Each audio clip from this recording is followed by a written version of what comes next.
pas oublier Maxime. Voilà, c'est le premier but, ne pas oublier Maxime. Cette histoire, tout ce qui va avec. Ça fait plus d'un mois et demi, voilà. On est là pour lui, juste pour lui. Après un mois et demi, ils ne font plus rien. Nous, on n'a plus que ça à faire, voilà.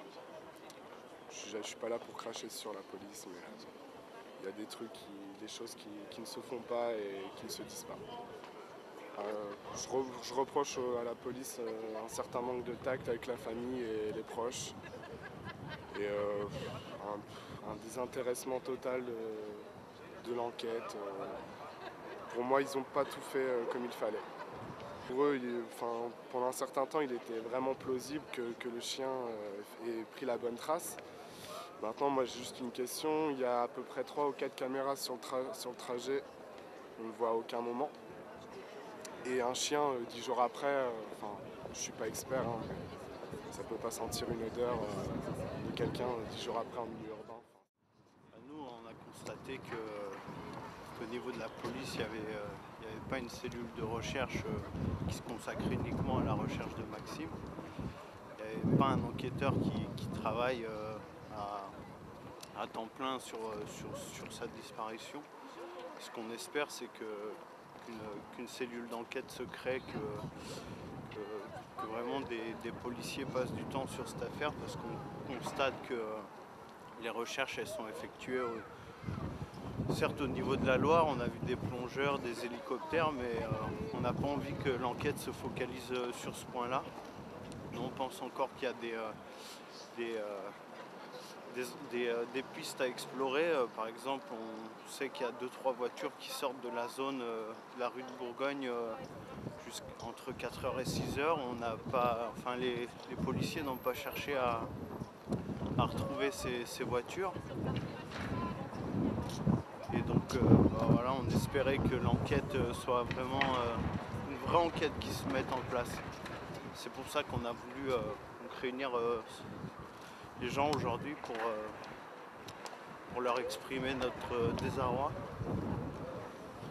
Et puis aussi, c'est une façon de rappeler que c'est quelque chose de grave qui s'est passé.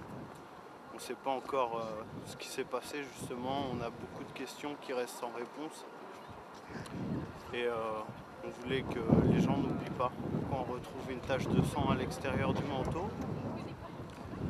Pourquoi on n'interroge pas sérieusement les personnes avec qui il a eu une bousculade à la sortie de la boîte de nuit? Pourquoi on n'a pas cherché à interroger tous les amis qui étaient là ce soir avec Maxime? Pourquoi on cherche pas en dehors de la Loire, en fait? Déjà pour rassembler un maximum de personnes au niveau des médias,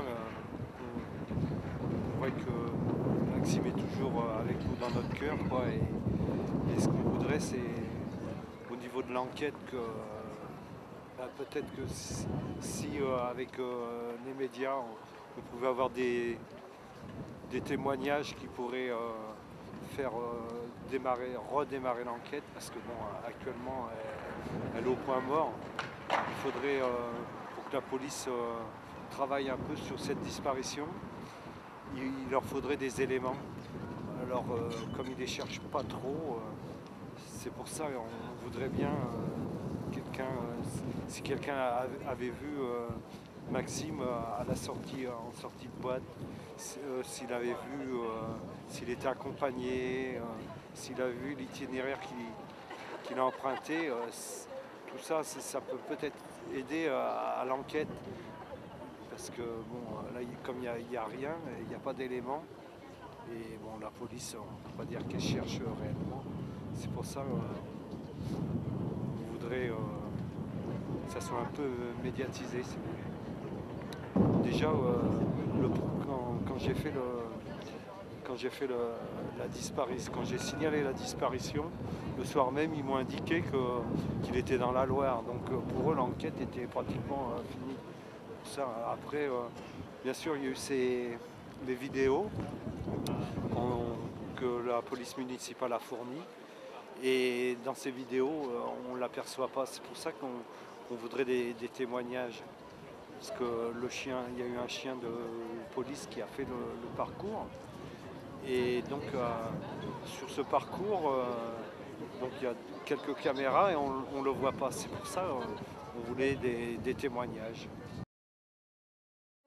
Alors c'est pour montrer qu'il y a des gens mobilisés et puis pour faire un peu bouger les choses, essayer qu'on nous entende plus fort. Maxime a disparu dans la nuit du 5 au 6 janvier en sortant du 80's. Voilà, son blouson a été retrouvé le 15 janvier dans la Loire. Ils ont analysé le blouson le 25 et ils ont trouvé une tache de sang d'environ 15 cm dans le dos, mais ils n'arrivent pas à déterminer si c'est du sang humain ou pas.